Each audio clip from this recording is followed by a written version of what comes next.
Hello traders, कैसे हैं आप लोग। तो चलिए आज का ट्रेड डिस्कस करते हैं। पहले स्टॉक कर लेते हैं, निफ्टी में बहुत सारा चीज़ें बताने को। तो पहले स्टॉक कर लेते हैं, है ना। स्टॉक में 3 स्टॉप लॉस लगा है एंड एक टारगेट दिया है, ठीक है ना। बट 3 जो स्टॉप लॉस लगा है बहुत छोटा छोटा है, इनफैक्ट कि वो एक टारगेट के मतलब उतना ही है जितना एक टारगेट में प्रॉफिट हुआ उतना ही 3 में लॉस हुआ है, ठीक है। तो इस कारण से kind of day break even पे क्लोज हुआ है, बट आप फिर भी बोल सकते हैं कि एक ट्रेड के अप्रॉक्स लॉस हुआ है ना। तो चलिए देखते हैं। आज का दिन काफ़ी बहुत ही ज़्यादा गंदा था, निफ्टी भी बहुत ही गंदा था। लास्ट में थोड़ा सा मूवमेंट दिया है, उसको कैप्चर करना बहुत ही मुश्किल था। एंड स्टॉक का भी वही हाल था, जब निफ्टी साइडवेज होता है ना तो स्टॉक भी फिर मतलब ऐसा कोई इतना कोई अच्छा मतलब स्ट्रिक्ट रूल नहीं है, बट काइंड ऑफ साइडवेज हो जाता है ना। तो ठीक है, पहले स्टॉक में ये एबी कैपिटल स्टॉक में मैंने 4 ट्रेड लिया है। ऐसा कोई बहुत अच्छा कोई ट्रेड नहीं, सभी कुछ ठीक है, देखते हैं। अच्छा ही था मतलब। ओह ठीक है। एबी कैपिटल, एबी कैपिटल में क्या था, मैं तो अपना ट्रेड खुद ही भूल गया। एबी क्या, अच्छा एबी कैपिटल पे ये वाला था। एबी कैपिटल पे ये एक सपोर्ट था, ये दूसरा सपोर्ट था, ठीक है। मैं इसको और हाईलाइट कर देता हूँ, ठीक है, और इसको ब्लैक कर देता हूँ, ठीक है। ये देखो, एक बार सपोर्ट यहाँ पे लिया, दूसरी बार सपोर्ट यहाँ पे लिया, तीसरी बार यहाँ हॉल्ट करके ब्रेक डाउन हो गया, ठीक है। तो ये आई गेस नहीं लेना था। एक ही कंडीशन हो सकता है, इसको ऐसे अच्छा करना चाहिए था, है ना, ऐसा मतलब टारगेट दे देना चाहिए, बट ये नहीं दिया है ना। एक रीज़न जो इसका पॉसिबल देखो, जैसे यहाँ पे लास्ट मोमेंट में ऐसे हिट हुआ है ना। तो इस पर मैं एग्जिट तो कर गया था। मैं इसके बाद एग्जिट, यहाँ पे भी एग्जिट थोड़ा सा मैं वेट किया कि यहाँ 25 मिनट्स का एक अपोजिट जोन दिख रहा था, है ना। मैं आपको दिखाऊँ तो ये देखो, जूम करने पे कितना अच्छा दिखता है। मैं इसमें भी थोड़ा सा वेट किया, इसके अगर क्रॉस करेगा तो एग्जिट कर जाऊँगा, लिंक क्रॉस कर गया था ये, है ना। तो ठीक है, कोई बात नहीं है ना। और क्योंकि निफ्टी भी उसके बाद अब धीरे धीरे कर करके अब जा रहा था, ये देखो धीरे धीरे अब गया है, लास्ट में नीचे आया तो नीचे आ गया, ठीक है। तो उसी हिसाब से थोड़ा बहुत कभी कभी ऐसा होता है कि जो सेम निफ्टी में जिस तरह का मूवमेंट होता है ना, स्टॉक में भी उसी तरीके का मूवमेंट देखने को मिल जाता है। तो मैं उसमें क्या करता हूँ ना कि अगर स्टॉक में मतलब बिल्कुल ऑलमोस्ट सेम उसी टाइप का पैटर्न बन रहा है ना, जैसे मानो निफ्टी में इनगल्फ पैटर्न बना, यहाँ पे भी इनगल्फ दिख रहा है, निफ्टी में इस तरह का मतलब अगर पिन बार बन रहा है, यहाँ पे पिन बार बन रहा है, तो मैं फिर थोड़ा सा निफ्टी के अकॉर्डिंग भी ट्रेड ले लेता हूँ। मतलब देखता हूँ निफ्टी में अच्छा ट्रेड मिला है, यहाँ पे मतलब थोड़ा शो ट्रेड है, तो भी फिर मैं थोड़ा बहुत एंटर मार जाता हूँ, ठीक है। ऐसा थोड़ा सा रिस्की है, मतलब उसके लिए आपको आइडिया होना चाहिए किस तरह से स्टॉक और निफ्टी रिएक्ट कर रहा है, दोनों के बीच का रिलेशन कैसे कैसे मूव कर रहा है, क्योंकि कभी भी दोनों एक दूसरे का अपोजिट हो सकता है ना। तो इस बेसिस पे ट्रेड लेना कि निफ्टी में बना है बहुत ही गलत है, बट मैं लेता हूँ क्योंकि मैं ऑलमोस्ट सेम ही पैटर्न पे लेता हूँ, है ना। सिमिलरली अगर निफ्टी में इनगल्फ बना हो ना, निफ्टी मानो इनगल्फ ये वाला पैटर्न है ना, इसको बोलते हैं बियरिश इनगल्फ, इसका मतलब प्राइस नीचे आने वाला है। ये देखो कल बना था, इसके बाद थोड़ा यहाँ तक नीचे आया, ये आज का मोमेंट है, आज का कुछ भी हो जाए, ये कल का जो है ना, कल थोड़ी देर तक जब बना है उसकी थोड़ी देर तक ये नीचे आएगा, उस टाइप का होता है, ठीक है ना। तो निफ्टी में जब इनगल्फ बनता है ना, ये बियरिश पैटर्न, तो इसका मतलब है ना कि बहुत सारे स्टॉक में इनगल्फिंग पैटर्न बना होगा, पैटर्न बना नहीं होगा, या फिर हो सकता है बना होगा या काइंड ऑफ बना होगा। मतलब कि हो सकता है रेड हाफ ही बना हो या ग्रीन हाफ ही बना हो, रेड पूरा पूरा बना हो, तो काइंड ऑफ। इसी तरह से सेम अगर निफ्टी में इनसाइड कैंडल बनता है ना, तो मैं क्या करता हूँ, मैं स्टॉक में इनसाइड कैंडल सर्च करना शुरू कर देता हूँ। अगर इनसाइड कैंडल का अगर शॉर्ट लेना है या लॉन्ग बना हुआ है, तो मैं स्टॉक में भी सर्च करना शुरू कर देता हूँ, है ना कहीं मिल ही जाता है। 2 4 5 गो में थोड़ा बहुत ऊपर नीचे करके बनता है, एक ना कोई परफेक्ट मिल ही जाता है, ठीक है। तो इसमें क्या ना, ये वाला कैंडल काफ़ी सही है, सच इतना कुछ ज़्यादा खास तो ये है नहीं। एंड क्या बोलते हैं, मतलब ठीक है, ट्रेड लिया जा सकता है, ऐसा वॉल्यूम कुछ खास तो बढ़ा नहीं है, बट ठीक है, थोड़ा बहुत बढ़ना चाहिए, तो आई गेस उतना बढ़ा है ना। वॉल्यूम इंक्रीज हुआ है, बट जो एक इशू जो है ना इसमें होता है ना कि 3 बार टच होना चाहिए उसके बाद लेना चाहिए, है ना। तो ये kind of third time touch ही हुआ कि मैंने थर्ड टाइम पे ही ब्रेक हो गया था, है ना। इस कारण से ये स्ट्रॉन्ग सपोर्ट नहीं माना जा सकता है आई गेस, है ना। तो नेक्स्ट टाइम से मैं 3 सपोर्ट पे ही लूँगा। ये मैंने पहले मार्क कर रखा था आई गेस, मैंने हड़बड़ी में ले लिया आई गेस, थोड़ा लेट से देखा और उस कारण से ले लिया, क्योंकि अभी मैं एनालिसिस कर रहा था ना, तो फिर मुझे दिखा कि ये 3 बार टच नहीं हुआ है। जब बोल भी सकते हैं कि ये कैंडल यहाँ पे टच किया, उसके बाद हॉल्ट करके ब्रेक डाउन दिया, बट ठीक है, देखते हैं आगे से, मैं थोड़ा सा देखूंगा, 3 बार टच अच्छे से दिखेगा तो ही लूँगा। और एशियन पेंट का ट्रेड,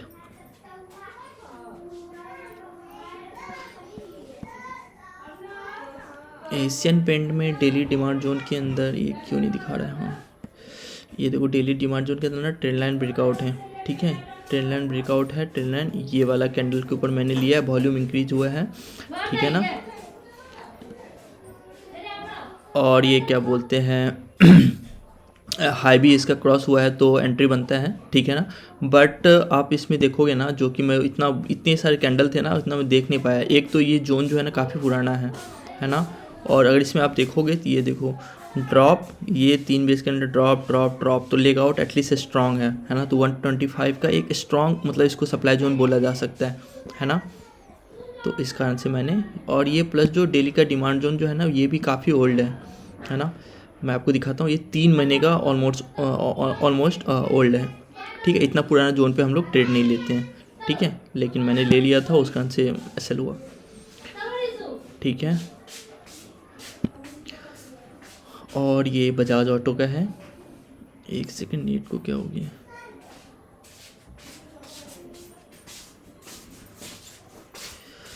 हाँ बजाज ऑटो में काफ़ी अच्छा आरआर मिला है वैसे तो, ठीक है। बजाज ऑटो में मैंने इस पिन बार पे लिया हुआ था, ठीक है। आप पिन बार देखो कहाँ, ईएमए कहाँ है, एक सेकंड मैं आपको ईएमए दिखाता हूँ। ये देखो प्राइस ईएमए, इसका जो नॉर्मल प्राइस होना चाहिए ना अभी बजाज ऑटो का, ऑलमोस्ट मतलब इस तरह मतलब 7350 के आसपास होना चाहिए। प्राइस कितने पे चल रहा है, 7850 के आसपास चल रहा था, 40 के आसपास, ठीक है ना। बहुत ही महंगा था। मैंने देखा ईएमए 20 बहुत ही ज़्यादा एक्सटेंडेड है, सप्लाई जोन है, ठीक है ना। काफ़ी रिस्की ट्रेड है, इसे मैंने इससे पहले कभी पिन बार लिया नहीं था, है ना। बट फिर भी मैंने इस बार लिया क्योंकि मुझे पिन बार ये काफ़ी अच्छा लग रहा था। ये दूसरा वाला भी अच्छा लग रहा था, तीसरा वाला भी अच्छा लग रहा था, चौथे वाले पे शायद मैंने एंटर किया था, ठीक है। तो फिर बाद में फिर मैंने यहाँ पे यहीं पे मेरा यहाँ पे, और मुझे एंट्री भी जो है ना डिपर एंट्री मिल रहा था। तो मुझे ये था ना कि अगर मिलेगा तो मुझे 3:1 4:1 मिल जाएगा मेरा बस 1:1, ठीक है। जो भी मतलब मेरा रिस्क अमाउंट है ना उतना ही जाएगा जो एक ट्रेड में जाता है। बट इसमें क्योंकि स्पेस बहुत ज़्यादा था, अगर मुझे मिलता तो 4:5:1, इसी कारण से मैंने लिया था, है ना। और प्लस ये जो रिजेक्शन कैंडल है बहुत ही अच्छा है, पिन बार जो है बहुत ही मतलब ज़बरदस्त है, ठीक है। और आप देखो इसमें मिला कितना है, मैं उसे एग्जिट कर गया जल्दी क्योंकि मुझे 12:30:1 मिला हुआ है ना। कोई बात नहीं, ये मिलता रहता है सच। बट जो मूवमेंट मुझे लगा मे बी ऐसा ना हो जाए, क्योंकि ऐसा सच मैंने इससे, ये मेरा फर्स्ट टाइम था पिन बार पे, तो मैं एग्जिट कर गया 2:1 पे। इनफैक्ट 2:1 पे हाफ को पोजीशन एग्जिट किया था यहाँ पे, फिर उसके इसी पोजीशन पे हाफ एग्जिट किया था। उसके बाद क्या हो गया, प्राइस ऊपर गया, फिर यहाँ बहुत हॉल्ट कर रहा था। अभी तो इतना मूवमेंट दिख रहा है, बट उसमें हॉल्ट कर रहा था, तो फिर मुझे लग रहा था फालतू का लॉस हो जाएगा। एक तो स्ट्रेटजी सही नहीं है, उस पर से मैं लॉस नहीं करना चाहता, है ना। 50% मैंने बुक कर लिया था उसे 2:1 पे, तो काइंड ऑफ थोड़ा सा वेट कर सकता था, एटलीस्ट ब्रेक इवन के लिए मैं वेट कर सकता था, है ना। तो ठीक है, कोई बात नहीं, देखते हैं। उसमें मुझे लगा मैं फालतू का ट्रेड में फंस जाऊंगा, फिर इसके कारण से मेरा फंड ब्लॉक हो जाएगा, मैं दूसरा ट्रेड भी नहीं ले पाऊंगा, है ना। एक ट्रेड में अगर फंड ब्लॉक होता है ना, तो उसका भी क्या होता है ना कि आप फिर दूसरा ट्रेड नहीं ले सकते हैं। ये बहुत ही बड़ा डिसएडवांटेज हो जाता है फिर, हाँ। इसलिए जल्दी से क्विक 2:1 मिले एग्जिट कर जाओ, है ना। बट ठीक है, ट्रेल करना भी काफ़ी अच्छा रहता है, ठीक है ना। तो इसमें 2:1 मिला, इसमें काफ़ी 2:1 नहीं, इनफैक्ट 2.5:1 करीब मिला था इसमें मुझे, ठीक है। इसी कारण से मेरा मतलब डे आज ब्रेक इवन पे था। निफ्टी में कोई ट्रेड बन नहीं पाया था मेरा। और इसमें डेली सप्लाई जोन के अंदर है प्राइस, और ये बहुत ही प्यारा सा इनगल्फ था, है ना। बियरिश इनगल्फ है, इसका मतलब प्राइस नीचे आना चाहिए, जैसा अभी मैंने बोला था। बट देखो इसका लो क्रॉस हुआ है, डेट मीन्स की प्राइस नीचे आना चाहिए, बट नीचे नहीं आया। एक तो डेली का सप्लाई जोन है, इतना अच्छा इनगल्फ है, मतलब नहीं आया, मतलब ऐसा मतलब होता नहीं है, मतलब क्या हो तो सकता ही ओबियसली, बट ऐसा आना चाहिए, है ना। प्रोबेबिलिटी काफ़ी अच्छा होता है कि अगर ऐसा हो तो नीचे आना चाहिए। बट एक जो चीज़ है ना, वो मैंने देखा है गौर करके, कि जो लाइफ टाइम है हाई जो केस होता है ना, उसमें थोड़ा सा मे बी मतलब थोड़ा सा मतलब ये सब केस में ना थोड़ा सा दिक्कत होता है ना। प्रॉब्लम इशू आ सकता है, क्योंकि क्या होता है ना, देखो अभी तक ना लाइफ टाइम है ये था, है ना। इस कैंडल ने न्यू लाइफ टाइम है दिया, तो जिस भी जोन ने जिसने भी दिया हो लाइफ टाइम है, वो काफ़ी पावरफुल होगा, है ना। जो भी जोन देता है ना, क्योंकि एक्यूमुलेशन होता है, उसके बाद ब्रेकआउट होता है, तो लाइफ टाइम हाई मिलता है नॉर्मली, है ना। तो जिसने भी दिया जोन ने, वो काफ़ी पावरफुल होता है ना। तो इस कारण से, और ये 75 से आ रहा था, है ना। तो मे भी लाइफ टाइम हाई केस में मैंने देखा है थोड़ा बहुत, मतलब ऐसा लगते हैं, है ना। तो देखेंगे इसमें, और इसमें प्लस ना 25 का एक डिमांड जोन है, आप देखोगे ना, ये देखो रैली 2 बेस रैली, है ना, और ये kind of week to week test होके आ रहा है ना। तो ये मे बी अवॉइडेड 10% चांसेस है अगर मैं देख लेता है, ऐसा लगता है, क्योंकि ये सब जोन ब्रेक हो जाते हैं आराम से, है ना, ऐसा जितना कोई टेंशन वाली बात नहीं है। देखो देखो लास्ट मोमेंट में आ ही गया ना जोन के अंदर प्राइस, तो आ जाता है, बट ठीक है वो थोड़ा बहुत कभी कभी, है ना। और देखो अगर मैं एसएल पे एग्जिट नहीं होता, मैं पूरे दिन भर यहाँ ये रहता, मेरा फंड मतलब प्रॉफिट हो जाता है एट द एंड। देखो लास्ट में एट द एंड यही प्रॉफिट होता ऑलमोस्ट, मतलब मैं ऑलमोस्ट कितना पे अगर लास्ट में भी एग्जिट करता ना 3.10 3.15, या फिर यहाँ पर अगर एग्जिट कर गया तब तो ठीक है, लेकिन अगर मैं 2:1 के लिए वेट कर जाता, जो लोग स्टॉप लॉस पे एग्जिट नहीं करते मैं उनके लिए बता रहा हूँ, है ना। पूरे दिन भर एक तो आपका फंड ब्लॉक रहेगा, आप दूसरा ट्रेड नहीं ले सकते, मान लो इसके ऊपर आपको कुछ भी नुकसान हो रहा है ना, तो नुकसान देकर दूसरे ट्रेड में ले लो आप, है ना। इसलिए कभी भी एसएल के बाद वेट नहीं करना चाहिए, है ना। तो ये वाला है निफ्टी में काफ़ी अच्छा है, मस्त चीज़ें बताता हूँ मैं। निफ्टी, अरे रेंज कहाँ गया, निफ्टी, अच्छा निफ्टी का रेंज टूट गया था, इसके कारण से मैंने हटा दिया था। ओके, मैं एक सेकंड आपको रेंज बताता हूँ। जो शुरू का जो 1 आवर होता है ना, ये सच मुझे स्ट्रेटेजी किसी ने बताया नहीं है, ये मैंने बुक में पढ़ा हुआ है ना। मैं बताता हूँ, देखो मार्केट ओपन इधर कहीं पे होता है, और फर्स्ट 1 आवर जो होता है ना, ये प्राइस यहाँ पे होता है, ठीक है। इसको ये एक मैंने 2-3 बुक में पढ़ा हुआ है, एनडीओजीज का बुक है और today trade for a living, और इंद्रजीत शांताराज का है, उसमें मैंने पढ़ा हुआ है रेंज ब्रेकआउट, है ना। इसके अलावा और भी जगह मैंने पढ़ा हुआ है ना, एआई ब्रुक्स के बुक में भी पढ़ा हुआ है मैंने, है ना। तो इसमें क्या होता है कि एक 1 आवर के अंदर जो भी होता है ना, जैसे 1 आवर बीत जाता है मार्केट में, जैसे 9:15 में मार्केट ओपन होता है, तो 10:15 तक का आप टारगेट बना लो, ठीक है। 10:15 तक 1 घंटे या 2 घंटे भी कर सकते हो, 2 घंटे भी कर लेते हैं, है ना।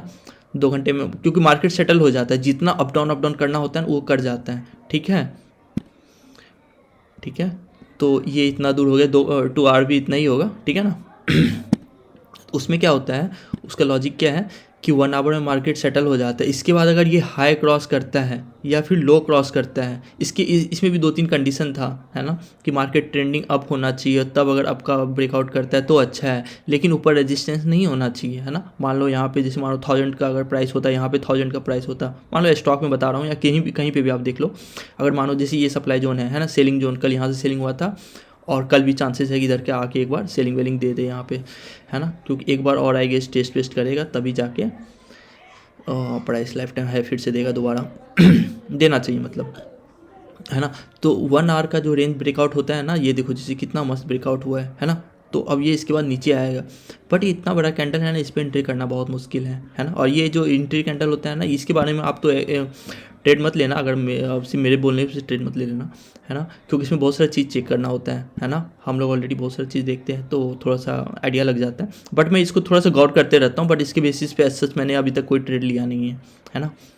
तो 1 आवर के बाद देखो, 1 आवर अगर ऊपर अगर इसका ब्रेकआउट होता है ना, तो ऊपर में सेलिंग जोन है, तो मैं यहाँ से लॉन्ग नहीं ले सकता, बाय नहीं कर सकता, ठीक है। और इसके नीचे जो है ना डेली का स्ट्रॉन्ग सपोर्ट है, यहाँ पे सेल नहीं कर सकता, समझ रहे हो। और जो निफ्टी में जो एक ही मोमेंट आया था जो कि मतलब मुझे लगा कि थोड़ा ट्रेड बन सकता है, वो है कि सेलिंग जोन से प्राइस आ रहा था और ये 10 मिनट का ट्रेंड लाइन था। तो ये अगर इसका अच्छे से ब्रेकआउट होता ना, जैसे ये रेड कैंडल है, वो अगर यहाँ बनता तब तो मज़ा ही आ जाता, है ना, मस्त प्रॉफिट हो जाता, क्विक प्रॉफिट एकदम ज़बरदस्त, क्योंकि सेलिंग जोन से आ रहा है, कोई सपोर्ट भी यहाँ पे था, अगर यहाँ पे होता तो सपोर्ट भी, कोई रोकने वाला कुछ चीज़ ही नहीं है। फिर जो रुकता ना, फिर यही होता है कि डे का जो ये क्लोजिंग है ना, यहाँ पे अगर होल्ड करता है या फिर ऐसा कुछ लगता मुझे तो रुक सकता है, तो फिर मैं यहाँ पे एटलीस्ट जो भी क्वांटिटी है ना उसका हाफ क्वांटिटी एटलीस्ट एग्जिट कर देता मैं, ठीक है ना। तो ये सब चीज़ थोड़ा बहुत चीज़ें होता है। अब देखो ये डेली डिमांड जोन के अंदर, ये कहते हैं 125 डिमांड जोन के अंदर आ गया है कल, तो कल प्राइस अगर यहाँ पे आता है, बुलिश सिग्नल बनाता है नीचे में, तो फिर मैं लूँगा, है ना।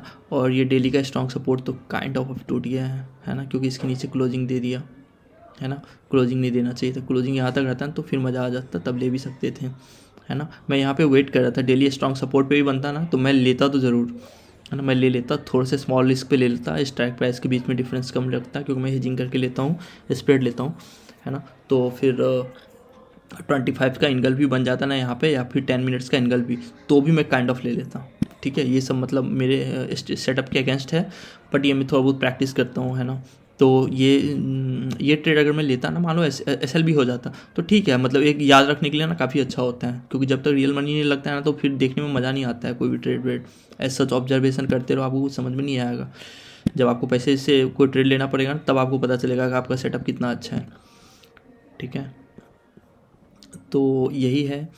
बैंक निफ्टी में भी बैंक निफ्टी में रेंज ब्रेकआउट नहीं हुआ था। बैंक निफ्टी में मैं सोच रहा था, क्योंकि निफ्टी में चांस ही नहीं था, है ना। आप देखो निफ्टी में यहाँ पे सपोर्ट है, यहाँ पे भी सपोर्ट है, इसके नीचे भी सपोर्ट है, तो इसके नीचे अगर प्राइस आएगा तो मैं शॉर्ट भी नहीं कर सकता, इसके ऊपर ज़्यादा तो मैं लॉन्ग भी नहीं ले सकता था। एक ही चांसेस था कि ये रेंज ब्रेकआउट हो जाए या फिर कोई अच्छा जोन बना देना लोअर टाइम फ्रेम का, तो फिर मैं उससे शॉर्ट कर सकता था, बट कुछ भी नहीं बना, पूरे दिन भर देखते रह गए, बट ऐसे कोई ट्रेड बना नहीं है ना। अब देखो ये बैंक निफ्टी में शुरुआत का 1 आवर का ये रेंज ही इतना दूर है और इसी के बीच में रह गया प्राइस, है ना। कल ये रेंज, ये अपर और ये लोअर रेंज, है ना, ये सपोर्ट रेजिस्टेंस की तरह काम करेगा। ठीक है, कल मैं आपको सेम यही चीज़ बताऊंगा कि आज देखो यहाँ पे ये आया, यहाँ पे मैंने, यहाँ पे देखो, यहाँ जैसे लॉन्ग लूँगा तो यहाँ पर जगह रहेगा तो ही लूँगा ना लॉन्ग, ऐसे बहुत ज़्यादा जगह तो है नहीं, है ना। यहाँ वो 25 का साइड ये है, सप्लाई जोन है ना। देखेंगे फिर भी, क्यों 25 का है तो हो सकता है शायद ले ले, थोड़ा सा रिस्क जल्दी से क्विक निकल जाएंगे 1.5:1 या ऐसा कुछ करके, है ना। फिर या फिर अगर ये सपोर्ट के नीचे आता है ना,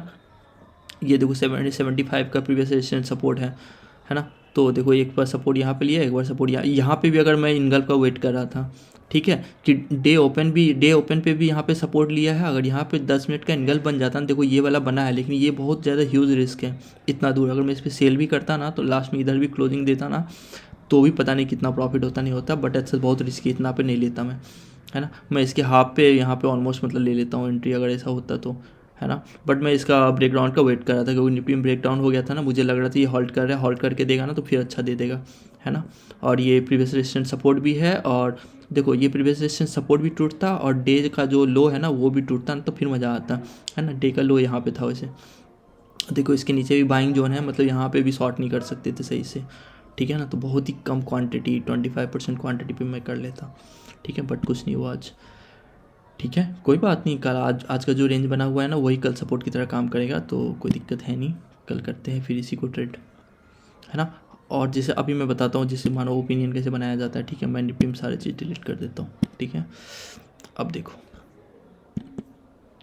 और एक चीज़ मैं बताऊँ, डेली टाइम फ्रेम पे जो इसका है ना निफ्टी का, ये almost kind of double top बन गया है, ठीक है। तो इसके एक बहुत ह्यूज चांसेस है कि प्राइस नीचे आ जाएगा, प्राइस एक्शन देखने के बाद ही कहा जा सकता है, बट आज का क्लोजिंग भी इस कैंडल के नीचे आया है, तो ये बहुत ही मतलब गंदा चीज़ है ना। गंदा चीज़ मतलब क्या गंदा है, मतलब फॉल होने वाला है ना। ओबियसली मतलब मार्केट पिछले साल इतना बुलिश हुआ है तो अब बियरिश तो होगा ही, है ना, या फिर साइड में जो फंसा रहेगा अभी, है ना। क्योंकि हम हर साल मतलब बुलिश नहीं हो सकता, है ना। अब देखो प्राइस ऐसे ऊपर जाता है, नीचे ऊपर नीचे ऊपर नीचे, फिर ऊपर ऊपर ऊपर गया, नीचे नीचे। अब देखो इतने दिन से यहीं पे फंसा हुआ है इतनी दूर में, ठीक है ना। तो अब ये फंसा रहेगा बहुत बहुत दिन तक फंसा रहेगा अभी ऐसे ही, है ना। और बहुत सारे स्टॉक मतलब ओवर वैल्यूड भी हैं, ठीक है। तो चलो वो सब चीज़ तो बात की बात है। तो देखो सेम इसी पैटर्न पे ना जो मैंने लिया हुआ था ना, किसमें, एबी कैपिटल में या बजाज ऑटो में, कहीं पे यही इसी तरह का पिन बार था, है ना, जिस पे मैंने शॉर्ट किया था, है ना।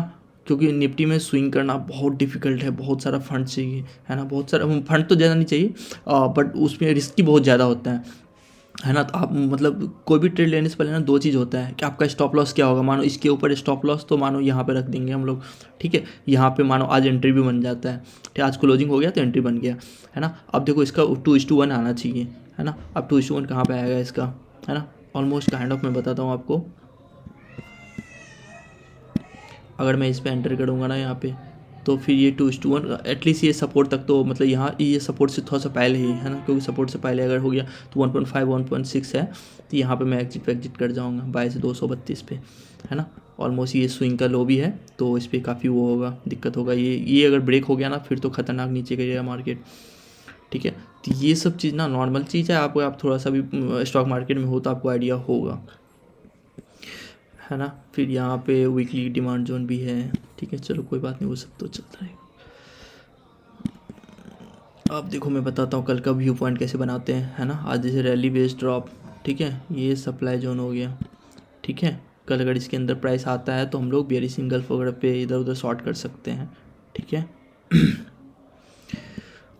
और मैं बताता हूँ, एक सेकेंड। 75 का सप्लाई जोन है ये, और ये यहाँ पे डिमांड जोन, ये देखो ये डिमांड जोन है यहाँ पे काइंड ऑफ 125 डिमांड जोन है ना। 135 डिमांड जोन है। मैं थोड़ा जल्दी करता हूँ नहीं तो वीडियो लंबा हो जाएगा, है ना। और इसके अलावा आपको ना ट्रेंड लाइन वगैरह ये सब मतलब वो ड्यूरिंग मार्केट देख सकते हो आप, है ना। ये जैसे ट्रेंड लाइन है ना, ये आज तो ब्रेक डाउन हो गया, है ना। तो इसके अंदर अगर बुलिश सिंगल बनता है तो आप लॉन्ग जा सकते हो, इसके अंदर बुलिश सिंगल बनता है शॉर्ट कर सकते हो, है ना। और इनगल्फ वगैरह सब ना अगर थोड़ा जोन के एकदम नीचे ही बने या फिर यहाँ पे ऊपर बने तो तब लेना ज़्यादा अच्छा है ना। और नेकेड बाय नेकेड सेल का मैं कुछ नहीं बता सकता हूँ, है ना, तो देख लेना आप लोग। और ये क्या होता है, सेकेंड हाफ का जो जोन होता है ना, सेकेंड हाफ का मूवमेंट देखो फॉल हुआ है ना, तो चांसेस है कि बहुत अच्छा चांसेस है कि कल भी हो सकता है फॉल कंटिन्यू रहे, है ना। क्योंकि देखो पूरे दिन भर एक्यूमुलेशन हुआ, उसके बाद फॉल हुआ, है ना। तो इससे क्या होता है कि ये सेकंड हाफ का जो मूवमेंट होता है ना, वो कंटिन्यू होने का चांसेस बहुत ही ज़्यादा होता है दूसरे दिन, ठीक है। कहीं से भी अगर प्राइस यहाँ से ओपन होता है ना इधर, तो इधर कहीं भी कोई भी जोन वोन अगर होना अच्छा वाला, अच्छा जोन भी नहीं है कहीं पे, हो सकता है प्राइस अगर इधर कहीं आए तो हो सकता है 5 मिनट का, 5 मिनट के जोन से तो नहीं कर सकते, 25 मिनट का था शायद, ये 25 मिनट्स का। अगर प्राइस इधर ओपन होता है ना तो सीधे फॉल ही हो जाएगा यहाँ तक, ठीक है। चांसेस बहुत ही ह्यूज चांसेस है ना। बस मेरे बेसिस पे ट्रेड मत लेना, बहुत रिस्की हो सकता है, क्योंकि मैं बहुत सारी चीज़ देखता हूँ तो इस कारण से। और प्लस ये डेली का सप्लाई जोन भी है यहाँ पे, है ना। हो सकता है प्राइस ऊपर भी आके थोड़ा सा तब नीचे आए, है ना, तो इसीलिए थोड़ा सा रिस्की हो सकता है, ठीक है। इसके अलावा लाइव मार्केट में अगर आपको ट्रेंड लाइन दिख जाता है कहीं पे, है ना, इसके अलावा आप 75 डेली टाइम फ्रेम का वो देख सकते हैं। जैसे ये सपोर्ट था, ये टूट गया, है ना, तो अब ये रेजिस्टेंस की तरह काम करेगा, ठीक है। ये देखो ये 75 एक बार यहाँ पे आया, दोबारा आया, फिर इसको देखो गैप अप के साथ ब्रेक किया है ना, फिर दोबारा आया, तो ये सपोर्ट की तरह काम करना था, लेकिन सपोर्ट की तरह काम तो किया नहीं, है ना। चलो कोई बात नहीं, इसके लिए ये इसको अब कंसीडर नहीं करेंगे, क्योंकि ये सपोर्ट लेना था, सपोर्ट लिया नहीं, ठीक है। तो ठीक है, इतना ही है। यहाँ से शॉर्ट करेंगे, यहाँ से लॉन्ग करेंगे, यहाँ पे आ गया तो यहाँ से शॉर्ट करेंगे, है ना। यहाँ पे एक थोड़ा सा अपोजिट, ये बहुत ही पावरफुल जोन है। अगर यहाँ आगे थोड़ा सा कुछ भी अगर बेयरिश साइन दिखाता है ना, तो फिर मैं यहाँ से ऐसे भी शॉर्ट कर जाऊँगा, ठीक है। इसके अलावा ट्रेंड लाइन बनेगा तो मैं शॉर्ट करूँगा, या फिर साइड कैंडल बनेगा तो तब मैं लॉन्ग शॉर्ट करते रहूँगा, है ना। तो ये सब चीज़ थोड़ा बहुत देखने का होता है। बाकी बहुत सारे लोग जो है ना 5-5 मिनट में भी करते हैं, पता नहीं वो कैसे करते हैं, मुझे आइडिया नहीं है, बट वो लोग करते हैं और काफ़ी मतलब बहुतों को मैंने देखा है ना। बस आपको अगर ऑप्शन ट्रेडिंग करते हो ना, आपको 2 चीज़ पता होना चाहिए, है ना, कि किस पॉइंट के बियॉन्ड जाएगा तो मैं एग्जिट करूँगा, है ना। आपको पता होना चाहिए, नहीं कि यहाँ से ऊपर गया, अच्छा ये सपोर्ट लग रहा है यहाँ कर दिए, यहाँ गया तो फिर हाँ अभी इसके ऊपर कर देते, यहाँ गया अच्छा एक बार इसको भी देख लेते हैं, बर्बाद हो जाओगे। वो इसके ऊपर जाएगा इतना लॉस होगा ना, उसमें अंदर 4-5 ट्रेड आप ले सकते थे, है ना। तो ट्रेडिंग जो है ना प्रोबेबिलिटी का गेम है, आपको देखना पड़ेगा कितना प्रोबेबिलिटी है इसका, है ना। तो कोई भी ट्रेड, सबसे बेस्ट सेटअप भी मैंने फेल होते हुए देखा है, और कभी कभी क्या होता है फालतू का ट्रेड ले लेता हूँ मैं, वो भी मतलब 2:1 दे के जल्दी से आ जाता है ना। तो इसीलिए आप कभी वो नहीं कर सकते, आपका सेटअप हमेशा अच्छा होना चाहिए, ठीक है। तो आपको पता होना चाहिए, और मैक्सिमम लॉस कितना लोगे ना वो अमाउंट पता होना चाहिए आपको। जैसे आप मानो इस पर कर रहे हो, नेकेड बाय कर रहे हो, नेकेड सेल करो, आपको एक पता होना चाहिए हाँ इस पर मैक्सिमम लॉस कितना हो सकता है। आप सेंसिबल वगैरह यूज़ करोगे या कुछ होगा ना, तो आपको पता चल जाएगा कितना मैक्सिमम लॉस हो सकता है, ठीक है। तो उस पर आप जाके देख सकते हो, है ना, कितना लॉस हो सकता है। जितना आप देख लो कि जब भी आप नेकेड बाय करो, नेकेड सेल करो, कुछ भी करो, नेकेड सेल तो कभी ज़िंदगी में मत करना, ठीक है। नेकेड अगर बाय करते हो ना, क्योंकि नेकेड सेल में बहुत ज़्यादा ह्यूज रिस्क होता है, सारा कैपिटल चला जाएगा आपका पूरी ज़िंदगी भर का, ठीक है, ट्रेड ही नहीं कर पाओगे, ठीक है। नेकेड बाय में अभी जैसे फ्राइडे को सेंसेक्स का वो था ना एक्सपायरी, तो उस पर ऊपर बहुत सारे लोगों का 80 लाख 85 लाख गया है वो है ना। तो ये सब कभी नेकेड सेल कभी नहीं करना है ना। सी सेल कर दिए, पी सेल कर दिए, ऐसा कभी नहीं। बाय भी करो तो हेजिंग के साथ करो, है ना। प्रॉफिट देखो ये जो इतना बड़ा कैंडल है, इसमें भी उसको बाय किया होगा ना तो मस्त कमाएगा, है ना, 3 टाइम्स 4 टाइम्स कमा सकता है, ठीक है। बट आपको नहीं करना है उतना, क्योंकि जितना जल्दी ईजी है कमाना, आप सोचो इतना मूवमेंट अगर इतनी देर में आता है तो ये ऊपर भी आपके अगेंस्ट भी जा सकता है ना। इसीलिए हेजिंग करके रखना है, ताकि बिल्कुल ही ROI कम आए ना। ROI कितना आपको चाहिए, महीने का 50% एक्सपेक्टेशन नहीं होता ना किसी का, है ना। 10 से 15% बहुत ज़्यादा है, 10 से 15% बहुत मतलब ह्यूज है। 5% भी आ रहा है तो बहुत ही अच्छा है ना। 5% बहुत ही अच्छा है ना। तो आपको फोकस उसी पे होना चाहिए, आरओआई पे कितना मिल रहा है। आरओआई अगर ओवर एक्सपेक्टेशन जो होता है ना, सबसे जो मेन कारण है ना ओवर एक्सपेक्टेशन है ना, कि स्टॉक मार्केट में हाँ 1 लाख लगा देंगे कितना हो जाएगा, मैंने 20,000 हो जाएगा, 20% एक महीने में कहाँ से कोई देगा आपको, है ना। अगर आपके पास इतना नॉलेज है तो फिर तो आप वो कर लो, है ना, फंड मैनेजर बन जाओ, है ना, करोड़ मिलेंगे आपको। कोई नहीं कर सकता उसको। फंड मैनेजर लोग का 30-35%, 40% ऐसे करके होता है। तो उन लोग का रिस्क भी, उन लोग कैपिटल भी बहुत ज़्यादा होता है, उसके कारण से उन लोग का आरओआई कम हो जाता है, बट ठीक है मैक्सिमम इतना ही होता है। 30-40 इतना बहुत ज़्यादा है ये, मतलब इनफैक्ट 30-40 में बहुत ज़्यादा बता रहा हूँ, तो इतना हो जाता है किसी अच्छे दिन जब होता है उनका, तो फंड मैनेजर लोग का 30-40% ऐसे मैक्सिमम जाता है, ठीक है। तो उससे ज़्यादा एक्सपेक्टेशन करना, साल का बता रहा हूँ मैं ये, 30-40% साल का, है ना। तो आपका एक्सपेक्टेशन जो है ना वो होना चाहिए महीने का 2-3%, 2-3% समझ रहे हो, साल के 36% हो जाएंगे, 36 नहीं इनफैक्ट वो 50% हो जाएंगे। 1 लाख में अगर हमारा आपका कैपिटल 1 लाख है ना, तो एक साल के लास्ट में 150 हो जाएगा, है ना। दूसरे साल 150 है तो उसके लग 2,15,000 हो जाएगा, है ना। तो इसी के लिए ज़्यादा ओवर एक्सपेक्टेशन नहीं रखना है आपको। 1 लाख पे हो सकता है कम दिखे, बट आप सोचोगे अगर 10 लाख होगा ना तो ये 15 लाख हो जाएगा, एक साल में 5 लाख, समझ रहे हो। तो इसी के लिए जब छोटा कैपिटल होता है ना तो आदमी को समझ में नहीं आता, 1,000-2,000 भी नहीं हो रहा है क्या, है ना। लोगों का यही एक्सपेक्टेशन होता है कि मार्केट में आऊँगा बहुत ज़्यादा मस्त कमाई होगा, है ना। बर्बाद होके जाने के लिए तैयार हो जाओ फिर, ठीक है। चलो ओके, है ना, बहुत लंबा हो गया आज का।